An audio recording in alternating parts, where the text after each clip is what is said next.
찬양을 들으시는 분하고 찬양을 같이 하는 분하고 은혜의 강도가 같겠습니까? 차이가 있겠습니까? 저는 목소리가 안 좋아서 늘 아쉬워하지만은 찬양을 연습하고 찬양하고 하면 안식일 지나고 일요일 날, 월요일 날, 화요일 날 거의 한 수요일까지는 이게 돌아요. 그래서 돌면서 화장실은 어딜 가든 자동적으로 그것이 연습이 됩니다. 그래서 혼자서 그때 참 제대로 처음 할 때는 안 되는데 이렇게 되는 모습도 기쁘고 그 가사도 참 좋고 그냥 멜로디가 감동이고 그래요. 그래서 아마 듣는 분들은 한번 이렇게 듣고 뭐 별 화음도 잘 안 되네 이렇게 할 때도 있지만은 아마 부르는 사람은 은혜가 다르다고 생각해서 오늘도 저는 감동을 받았습니다. 저는 또 오랜만에 이 자리에 섰는데 뭘로 할까? 목사님은 때우라고 했는데 시간을 그래서 참 고민하다가 로마서 16장 로마서 맨 끝이죠? 끝이죠. 맨 끝부분에 마무리를 하면서 사도 바울이 몇 명과 같이 이렇게 일을 했구나 하는 것을 알 수가 있었습니다. 나의 동역자 디모데와 나의 친척 누기고와 야손과 소시바더가 너희에게 문안하니라. 너희에게라는 로마시에서 우리 신앙의 무리들에게 아마 로마시에 있는 사람들이겠죠. 이 편지를 대사하는 더디오도 사도 바울의 눈이 별로 안 좋다더니 서기를 아마 대동하고 다녔던가 봐요. 더디오도 나 더디오도 너에게 문안하노라. 나와 바울이죠. 나와 온 교회 식주 가이오. 그 식주라 해서 밥 식자가 들어가는 건가 하고 그렇게 찾아보니까 그건 아니고 온 교회를 보살펴주는 아마 교회의 아마 매니저 역할을 하는 그런 분인 것 같아요. 너희에게 문안하고 이성의 재무 회개가 있었던가 보죠. 에라스도와 형제 구아도도 너희에게 문안하느니라. 그럼 내용보다도 이 동역자들 바울을 비롯해서 다 세어보니까 9명이 나와요. 선교일에 봉사하는 이런 분들이 9명이 있었는데 이분 다 이런 분들을 동역자라고 이렇게 칭하셨구나. 원래 이 동역자란 말이 우리나라 말은 아닌 것 같아요. 저도 이 단어가 생소합니다. 그런데 영어 쪽에 가보면은 조금 이해가 갈 것 같아요. work fellow, 일하는 친구, 일하는 동무, 같이 일하는 사람. 또 다른 데는 동역자를 helper, 도와주는 자 이렇게 이야기합니다. 그러니까 사도 바울과 같이 친구이면서 사도 바울과 같이 선교에 도움을 주는 재무부터 온 교회를 관리하는 식주부터 서기부터 여러분들 있죠. 다 동역자들입니다. 동역자는 교회 용어인 거가 있나 봐요. 성경에서 이렇게 써 있으니까 아마 교회 용어로 썼겠지만 사회에서는 동역자라고 별로 안 쓰고 요새같이 이런 문명이 최고도로 발달한 시대에 이 동역자를 뭐라고 우리 시대에 맞게 했으면 좋겠을까? 저는 여러 가지 생각했습니다만 아마 믿음의 친구들 이게 참 이게 와 닿는 것 같아요.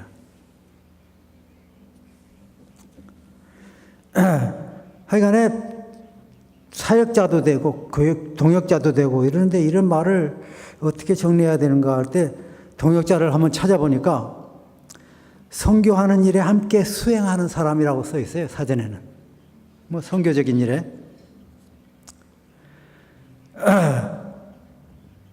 그 선교에 전도하는 동역자 9명을 보게 되는데 청년 디모데가 제일 먼저 나옵니다. 친척이 나오고 대서필하는 분이 나오고 재무일 하는 분이 나오고 교회 관리하고 교회 식주 노릇하는 분과 그를 돕는 분들. 이런 분들은 참 이런 분들은 동역자라고 하는데 우리 교회에서는 선교사라고도 말도 하고 그러는데 우리 교회를 뭐라고 그러고 우리는 선교도 안 하고 이 교회에 앉아서 말씀 듣는 우리들은 뭐라고 그럴까?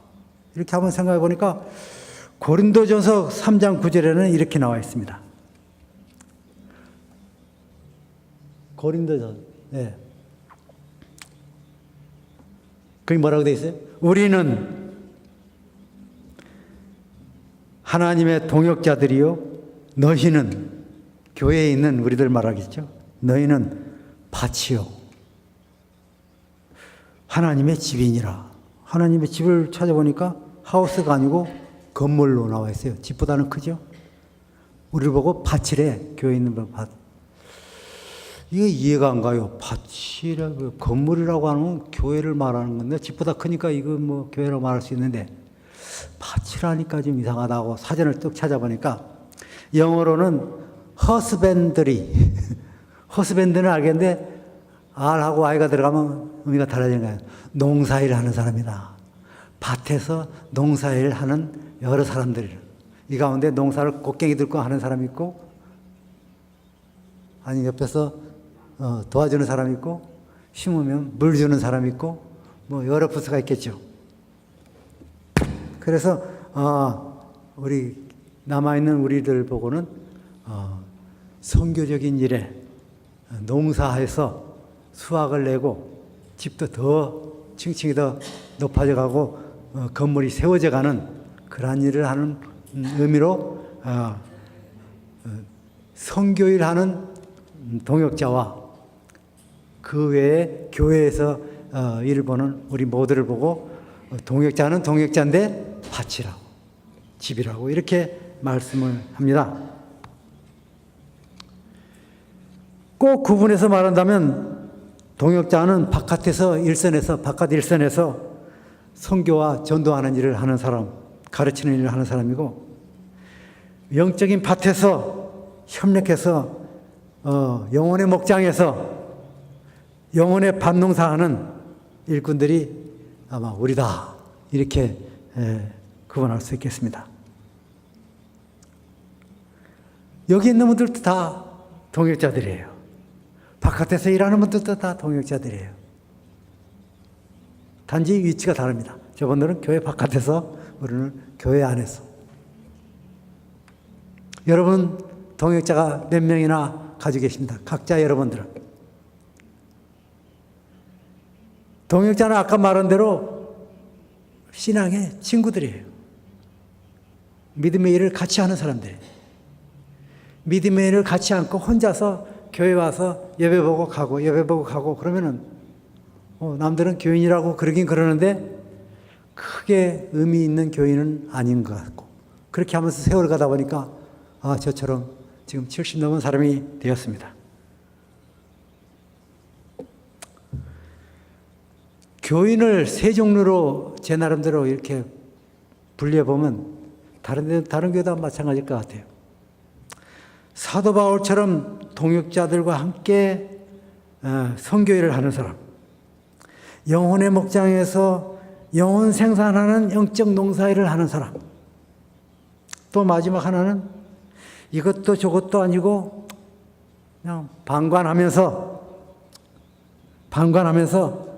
사업에 깊이 관여하지 않고 교인 노릇 하는 사람. 교회 안에는 이런 것 같아요. 실제적으로 여러분들 인터넷도 있고 컴퓨터도 있으니까 아시겠지만 교회 바깥에서 선교일 하는 동역자들 몇 명 기억하고 계십니까? 여러분의 마음에 드는 동역자. 여러분의 마음이 아니더라도 하나님의 신실한 동역자 몇 명이나 가지고 계시고 그분들과 교류하십니까? 세상 바깥에서의 친구하고 교회 안에서의 친구하고 일의 질이 다르죠. 교회 안에서는 하나님의 일을 하기 위해서 모이고 서로 의논하고 협력하고 하다 보면 친구가 되잖아요. 사도 바울이 문안하라. 다른 그 데살로니가전서, 다른 디모데전서 같은 데 보면 문안하는 일이 애문에 나옵니다. 문안하라고 하는 이것 자체가 하나님 백성에게는 축복이 되는데, 문안하면 자기에게 축복이 오는 것을 본인이 경험하고 살면 문안하는 것이 점점 늘어나면서 말주변도 좀 늘고 대화가 시작되고, 대화가 시작되면 그 안부를 묻다 보면 도와줄 의사가 있는 것을 표현하게 돼요. 어떻게 지내세요? 그저 그래요. 불편하세요? 예, 조금 내가 좀 도와드릴까요? 이렇게 하면서 대화가 시작됩니다. 문안 없이 그냥 이 자리에 왔다 갔다 하면 멤버의 일원은 돼요. 그러나 동역자로서의 말씀에 조그마한 거 하나라도 내가 순종적인 차원에서 한번 실행해 보겠다고 할 때 최소한도 가장 쉬운 것이 문안입니다. 좋으나 좋죠. 여기서 성경상의 문안은, 그 당시 문안은 전화도 없고 차도 없고 어떻게 합니까? 문안은 어떻게 해야 돼요? 두 발로 찾아가야 됩니다. 그분이 필요가 뭐일 것 같다 해서 가지고 가든가, 필요해서 가서 그분에게 갈 때 안부 먼저 묻고 대화가 시작되고, 이것이 문안입니다. 안녕, 이것이 문안이 아니죠. 성경상의 문안은 그런 진실적인 문이 있습니다. 이렇게 조그마한 것이라도 실천하고 내가 연습할 때 나중에 이것이 나한테 복이 되고, 내가 왕년에는 전혀 입도 안 벌리는데 이제는 남에게 이렇게 대화하고 이렇게 하는 것이 있구나 스스로 깨닫게 되고 그래요. 저도 참 어렸을 때 지금 생각하면 말 참 잘하는 편에 속한다 스스로 판단을 합니다. 여러분은 이 세 부류족에 들어가요. 바깥에서 사도 바울처럼 선교하는 일에 동역자 있든가, 그건 아니고 교회 안에서 동역자로서 영혼의 목장에서 일하는 중에 들어가든가, 아니면은 이것도 저것도 아니고 내가 보기에는 저거는 교회에 너무나 무관심하지 않나, 저거는 좀 방관하고 전혀 안 돕네, 이런 생각할 때 이 부류로 이렇게 나눌 수가 있어요.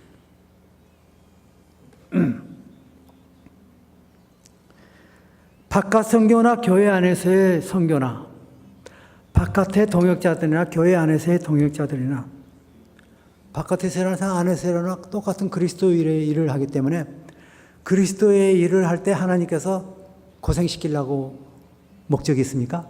아니면은 행복과 기쁨과 뭘 주려고 하는 의도가 있습니까?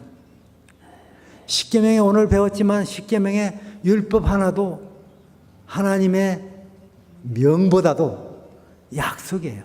너 이거 지키면 이렇게 해줘.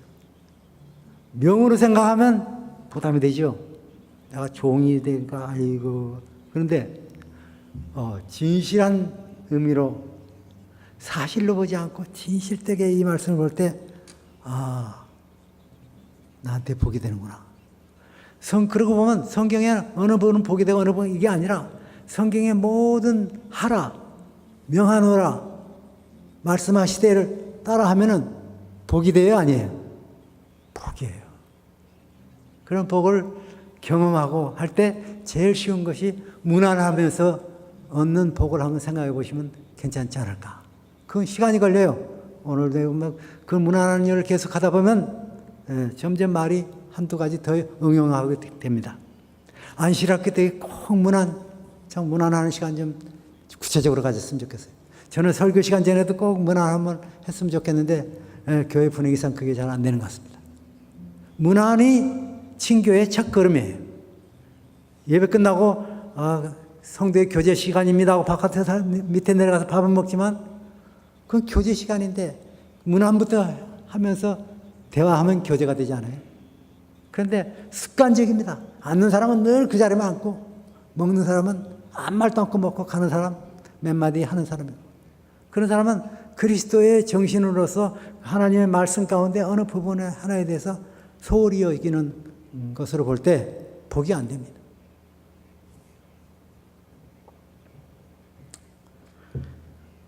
생활 속에서 믿음과 확신과 성숙한 믿음의 사람이 되어갈 때 자기에게 오는 복이 어떤 것을 알 수가 있습니다. 사도 바울과 같이 그 당시에 동역자로 일하는 이 9명, 사도 바울을 빼고 8명,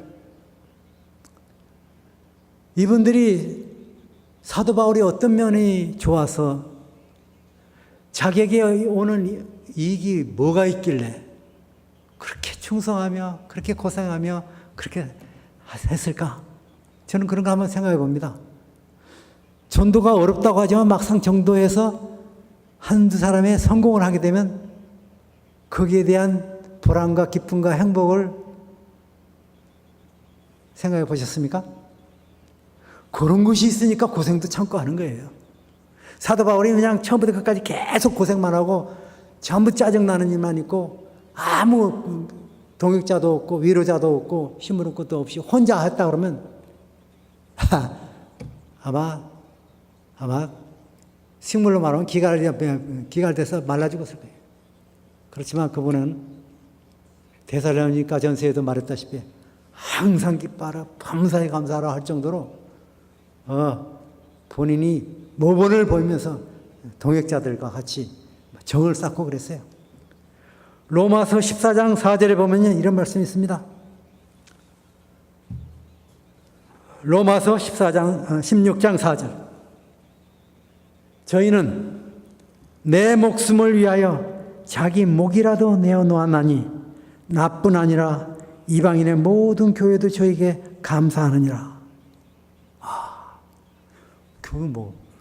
선교일하고 전도일 하는데 친해졌으면 됐지 만족하지 않고 저분이 그냥 사지에 모이면 그냥 내가 그냥 죽으러 갈 정도로 이 정도의 동역자면 친구보다 더 하잖아요. 하나님께서는 우리 모두에게 이런 기쁨을 주려고 하는 이런 축복을 딱 뒤에 가지고 있습니다. 동역자로서 실제 협력하는 일을 해보고 협력하니까 나한테 손해만 오더라. 안 해. 그건 짧은 어린아이적인 안목이고 이제 좀 피곤하지만 참고 마지막 하고 다음번에 좀 쉬면서 좀 하자. 그렇게 할 때 쉴 틈도 없이 계속 일이 생기고 도와야 될 일이 생기고 해서 그래도 이게 하나님의 일인데 돕고 그렇게 하는 과정에서 뭐가 쌓여요? 마음속에? 한국 사람에게 특별히 있는 거 정과 정. 여러분 5, 60년대 정을 느껴보셨습니까? 이곳에서? 지금은 2017년이라 참 보릿고개 있어가지고 굽는데도 그 가운데서는 인심이라고 하는 게 있었습니다. 자기 목이라도 내올 정도로 그 선교하는 분과 같이 한 팀이 되어서 하나님의 일을 할 때 거기서 오는 피차오는 행복감이 있지 않겠습니까? 도와주면서 얻는 기쁨, 받는 데서 얻는 기쁨, 복을 위해서 있는 겁니다.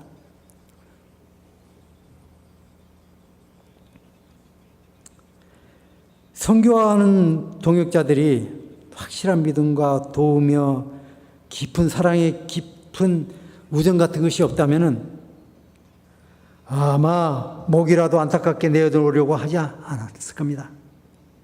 참 그런 사람 부러워요, 저는. 네. 우리 중학교 교인들도 서로 협력하고 힘들 때 같이 거들면서 두텁게 정을 나누면 얼마나 좋을까 하면서 제가 이러한 말씀을 한번 해봤습니다. 회사라고 하는 사업체나 아니면 큰 비즈니스 하는 사업체 같은 데서도 실력이 있고 기술이 좋다고 사업이 잘 되거나 이문을 내는 게 아니에요. 우선 어떤 기술 있는 사람이 기술 하나만 가지고 자기 혼자 해가지고 자기 혼자 이득 보고 기쁨 보고 그런 사람은 미련한 기술자입니다. 기술자는 꼭 누가 필요해요? 한국말로 도우미가 필요하죠. 조력자가 필요합니다. 동역자가 필요해요. 영혼의 목장이라고 하는 이 밭에서 영혼의 농사를 하는 이 과정에 목사 혼자 하게 놔두고 나는 몰라라? 교인의 자세가 아니죠. 영혼 구원 사업에 동역자 없이 교회 성장하게 자기는 싹 빠져 있다? 그거는 태도가 아닙니다. 여러분의 동역자들 중에 가장 가까운 동역자가 누구죠? 가정 있는 사람은 남편이 될 수 있고 부인이 될 수 있습니다. 저희 집사람 부부지만은 사업상으로는 동역자예요. 제가 지금 한 20년 넘게 산악회를 운영하고 있거든요. 저 동역자 없이 산악회 운영 못합니다. 그 산악회는 여자들이 절반 이상을 차지해요. 별소리 다 나는데 다른 산악회 같은 데서는 깨져서 막 나가고 어느 산악회는 완전히 폐지하고 막 이런 데가 많습니다. 다 간에 문제가 있어요. 동역자 없이 일은 안 됩니다. 사도 바울 시대처럼 우리 동역자끼리, 집사끼리, 장로끼리 끼리끼리 밀어주고 협력하면서 믿음을 쌓고 깊은 사랑의 정을 키운다면 얼마나 좋을까. 그래야 각자가 기쁘고 행복한 믿음의 생활이 될 텐데, 행복한 믿음의 생활이 바로 옆에 있는데도 이거 아니고 자기 생각대로 이 길로 가요. 그러면서 그 사람 얼굴 보면 전혀 기쁨이 없습니다. 여러분들의 안목으로 볼 때, 저분하고 같이 하나님의 사업 동참하는 일을 내가 했으면 좋겠다. 이런 분이 있으면 참 정말 그분에게는 복이에요. 그런 결심도 없이 나는 혼자야. 바깥 용어로 독불장군. 자기 혼자 생각이 전부 다 옳고 자기 혼자 생각대로 하면 교회는 교회대로 냉랭하고 자기는 자기대로 교만만 보입니다. 우리 각자에게는요, 행복지수라는 게 있습니다. 행복지수는 심리적인 용어인데요. 자신이 얼마나 행복한가를 스스로 측정하는 수치예요. 내가 쓰다. 사람은 살기 위해서는 행복하기 위해 살잖아요. 교회 나왔던 것도 하나님의 은혜를 받고 행복하기 위해서 교회 나오잖아요. 근데 각자의 행복지수가 다르단 말입니다. 내 실력으로, 내 눈으로 저분 볼 때는 분명 저 선교적인 개고생하면서 어렵고 물도 제대로 못 마시고 하는데 내가 보는 행복지수는 저건 아닌 것 같은데 막상 저분들하고 가까이 가서 이렇게 보면 저분들의 행복지수가 내가 생각보다 훨씬 위야. 내가 몰랐구나 하고 따라가면은 그 사람은 하나님의 인도를 제대로 받고 있는 건데, 자기 혼자 독불장군으로 내 생각이 맞는 사람이 이상하게 하나도 없어. 그 영적 교만입니다. 자신을 겸손하게 낮추면서 하나님이여, 주의 영을 내게 보내셔서 내 영의 눈을 밝혀주셔서 영의 눈으로 사람 볼 수 있고 행복 수치를 좀 볼 수 있는 그런 사람 좀 되게 해주십시오. 그렇게 기도하면서 조그만 거 하나 문안하라 하면 문안도 해보고, 동역자가 되라 해보고, 하나님의 전도 사업에 하면 뛰어들라 하면 같이 뛰어들면 얼마나 좋아요. 저는 이 교회에서 두 번째로 오신 신우근 목사님에게서 저는 많이 배웠어요. 그분은 제가 그분 맨 처음에 이렇게 집사 따라다녔기 때문에 여자분들 따라다니면 복입니다. 복이에요, 저도. 그건 복이라고 생각해요. 근데 저 집에 가서도 성경절 몇 가지 배웠는데 저 집에 가서도 성경을 하다. 그 다음 주에 저 집에 가서도 하는데 성경절 내용이 비슷해. 4-5개 나오고 기도하고 마치더라고. 그거 내가 처음에 갔을 때 써놓은 건데 이번에는 하나가 더 추가됐는데 그건 거기고. 그렇게 할 때 속으로 어떤 아이디어가 나오냐면 나도 내 친구한테 갈 때 긴 문장 외우고 가지 말고 목사님처럼 맞는 성경 구절 몇 개만 가지고 가서 딱 펴서 이렇게 해봐도 되겠네. 그런 아이디어가 들더라고요. 아마 성령께서 주셨다고 생각해요. 그렇게 해가지고 우리 집 근방에 있는 정우태라고 하는 그 세탁소에 드라이클리닝 하는 사람이 있어요. 그 사람한테 가서 나보다 나이가 조금 어린데, 정선생, 내가 말이야 교회 다니면서 성경을 조금 알거든. 성경 이야기 좀 해도 돼? 해봐 그러더라고. 그래서 성경 딱 갖다 놓고 성경책 3개, 4개 외워가지고 갔으니까 딱 외워가고 요거 한 절 설명하고 그 다음 설명하고 4가지 설명하니까 성경 신학교 다녔어? 그런 소리까지 해요. 그렇게 시작해서 제가 사람들을 한번 가르쳐 봤어요. 일단은 하나님께서 하라고 하는 대로 발을 내디디고 하면 경험적으로 나한테 오는 것이 있고, 그것이 실망감도 오고 두려움감도 사전에 있지만 막상 해보면 앞으로 조금 더 잘해야지 하면서 더 희망과 더 용기와 경험적인 것이 생기는 것을 저는 알고, 저는 그게 큰 축복이라고 생각합니다. 저 시기에 맞는 거예요? 10분 전? 예? 그래요. 이거 빨리 해야 되겠네.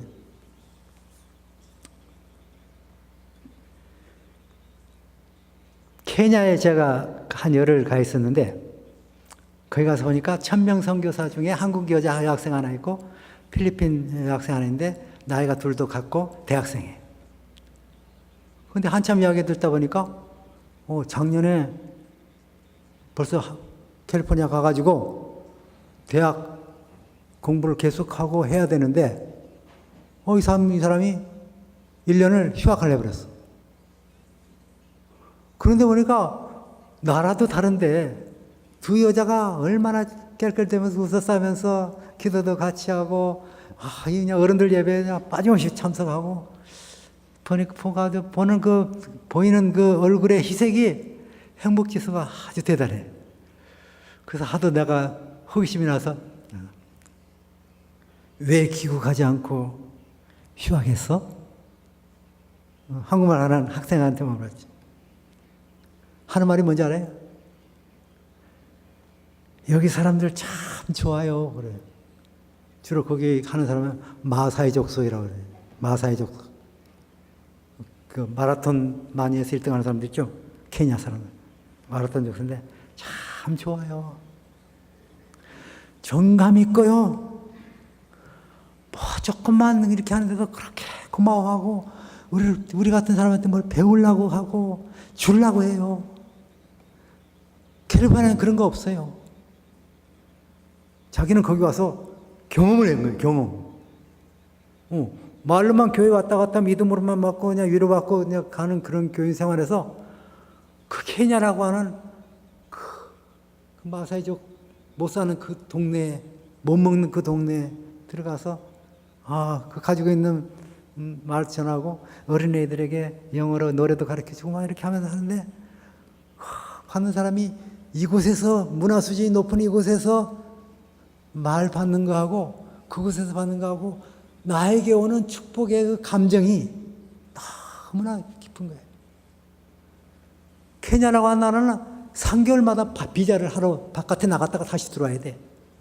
이 사람은 1년 넘게 여기 있다고는 바깥에 나가서 지금 3번이나 했는데 이번에 또 나가야 된대. 탄자니아 쪽으로 간대. 이번에는 갔다가 다시 들어와야 된대. 참 이 사람들의 행복지수는 대단하구나 하는 걸 제가 직접 봤습니다. 20대 청년들이에요.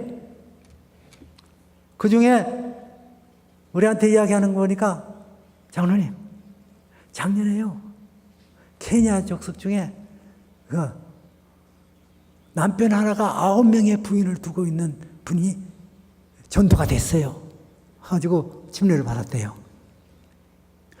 그래. 그러면 애들도 많겠네. 그 사람이 침례 받고 나서요, 28명이 우리 교회로 들어왔어요. 가족들이야. 의지가능한 교회. 그런 보람을 느끼는 거예요. 그럼 9명의 부인을 줄 정도면 그 사람이 그 지역에서 유지든가 힘이 대단한 거예요. 예? 그런 사람들이 거기 있는 선교사들이 와서 전도해가지고 침례를 받겠더라고.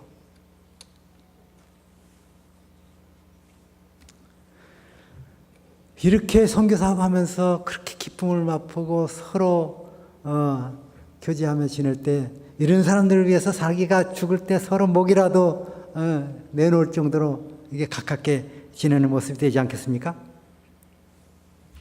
우리 각자에게는 멘토가 필요합니다. 멘토.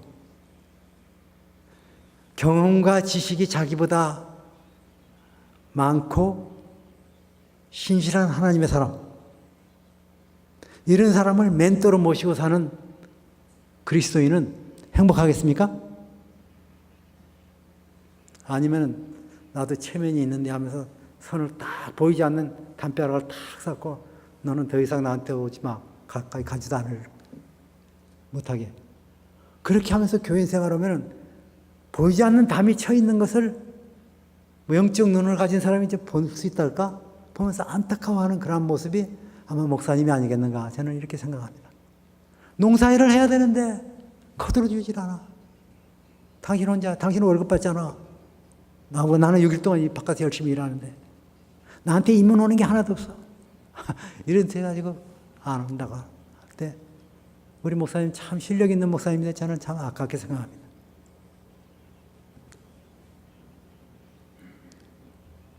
청년 동역자 디모데, 나의 동역자 디모데가 한 집에 나오잖아요. 청년입니다.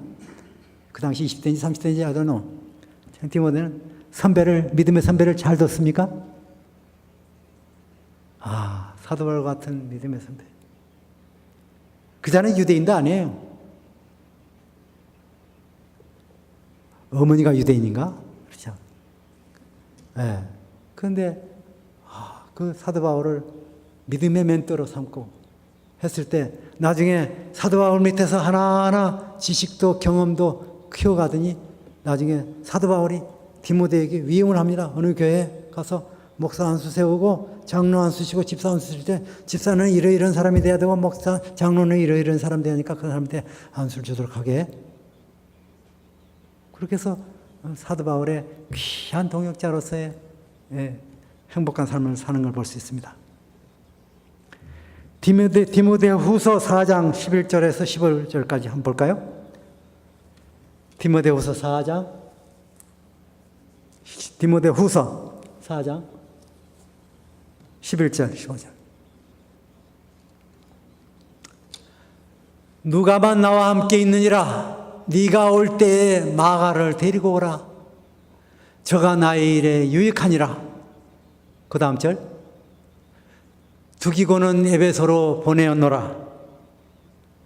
또 15절까지라고 그랬죠. 두기고는 가져오라. 그 다음에 네가 올 때 내가 그 이름이 뭡니까? 드로아가보의 집에 드로아가보라고 하는 아마 동역자는 아닌데 아마 잘 아는 분인데 거기다 맡겨놓은 것이 있는 말입니다. 겉옷을 가져오라. 추운 모양이에요. 또 작은 특별히 가죽 종이에 쓴 책을 가져오라. 야, 이런 걸 볼 때 또 구리장색 알렉산더가 나를 해를 많이 보냈으며 주께서 그 행한 대로 저에게 갚으시리니 너도 저를 주의하라. 저가 우리 말을 심히 대적하였느니라. 그러니까 가장 필요하고 소중한 것을 디모데에게 부탁할 정도의 믿음의 동역자. 그에게 모든 걸 부탁합니다. 나 좀 추우니까 겉옷 좀 가져와. 나 꼭 읽어야 되니까 그 가죽에 쓴 거 있지. 그 당시엔 종이가 별로 없으니까 가죽 피지에다 써놓은 거, 그 책을 가죽에 쓴 그거 있지. 그거 좀 꼭 가져와. 근데 말이야, 내가 선교 일을 하는데 나를 그렇게 못 살게 하고 괴롭게 하고 못된 자가 하나 있어. 구리장색 알렉산더야. 너도 조심해.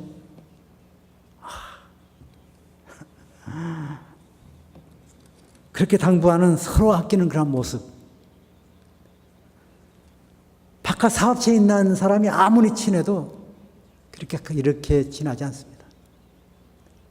돈과 연관돼서 바깥에서 친구 된 사람 하나도 언젠가 깨질 수 있습니다. 믿음 안에서 친구, 믿음 안에서 동역자 된 사람끼리의 두탁해서 해진 정, 서로 부탁하고 속에 있는 것까지 다 말하고 저 사람 나쁜 사람이야 일러 바칠 정도로 그런 서로 아끼는 그런 모습 하나님 말씀 안에서만 있습니다. 그런 사람이 얼마나 행복하겠습니까? 믿음의 삶이.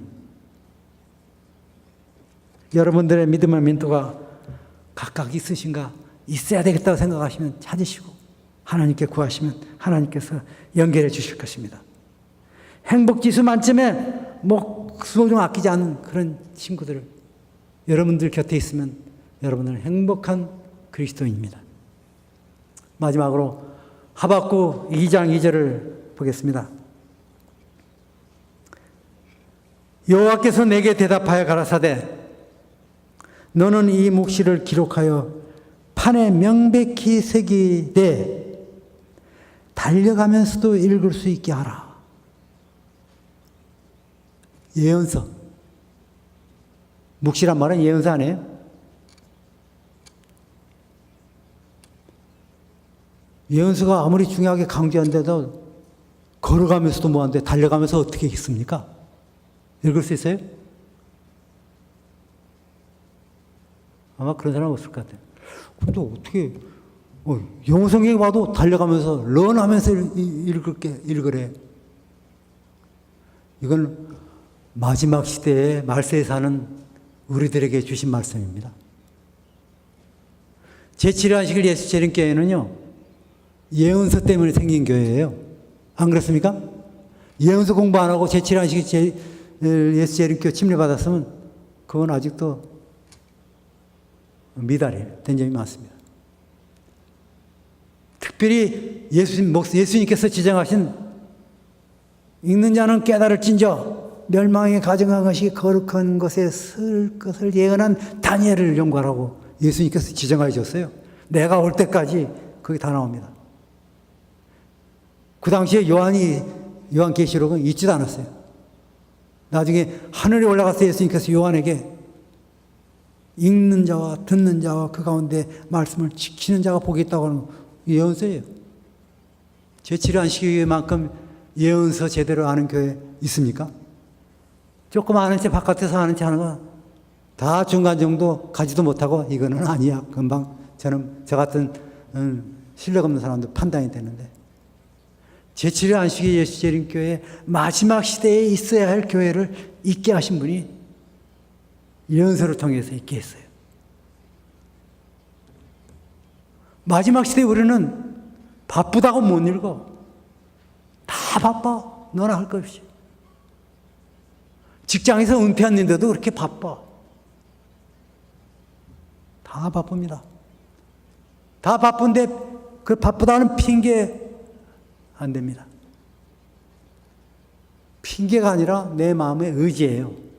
내가 이제부터 이렇게 하겠다, 해야 되겠구나 하는 결심, 마음의 뜻. 그것만 있으면 시간도 낼 수 있어요. 근데 시간은 내는데 좀 아까워 아무래도 진짜 이건 팔 일도 많고. 근데 성경에는 달려가면서도 읽으래. 저는 아침에 우리 집 앞에 공원 돌면서 열심히 읽거든요. 눈이 좋아서 읽는 게 아니라 귀가 밝아서 읽어요. 듣는 성경, 듣는 예언의 신 총서, 듣는 설교. 성경을 끼고만 있으면 그냥 줄줄줄 읽어줘. 달려가면서 읽어. 지금 이 시대의 예언 아니에요? 우리는 핑계 댈 수가 없습니다.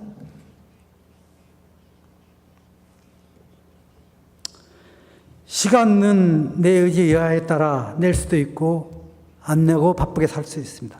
그러면 시간은 가요. 바쁘게 갑니다.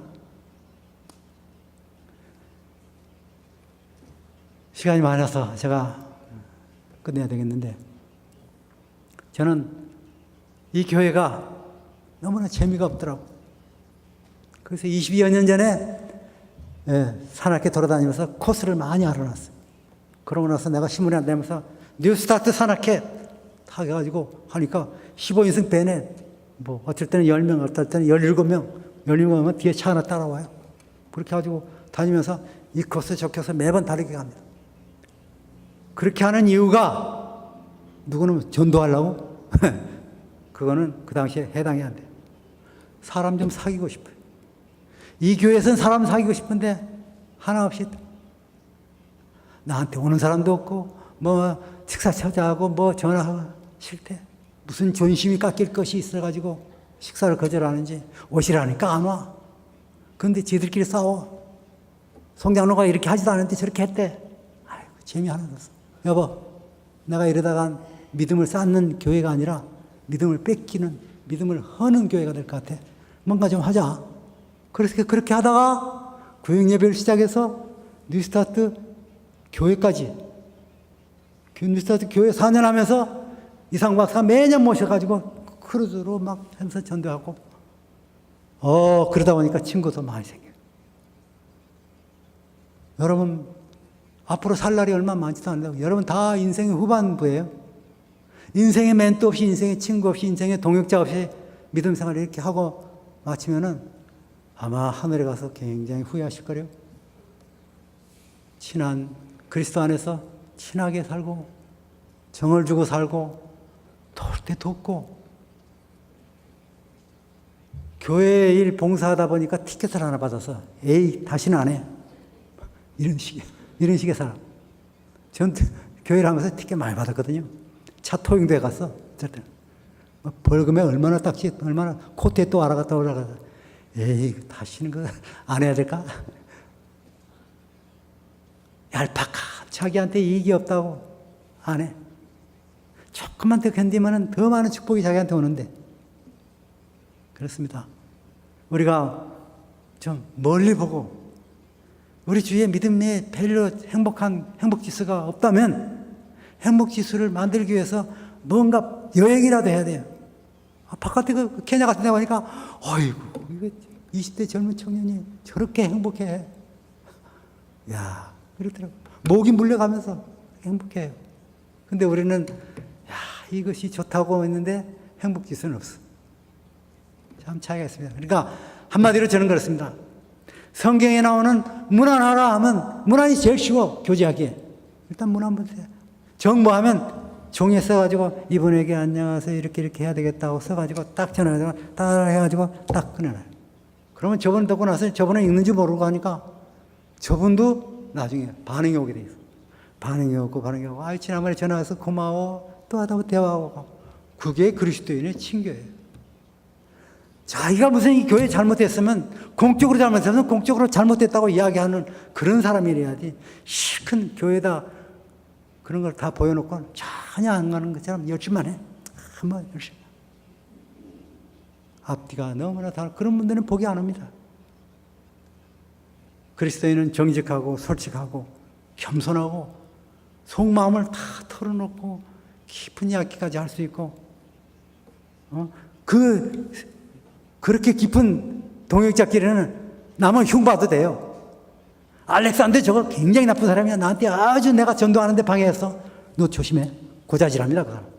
남들 볼 때 고자질할지 몰라도 그게 뭐예요? 허물이 없으니까 더 조심해야 돼. 그런 말. 우리가 솔직하면서 그리스도 안에서 정직하게 진실하게 살면서 주님이 오시는 날 그 영원한 나라에서 뵙게 되시기를 간절히 부탁드립니다. 자, 기도하고 제가 마치겠습니다.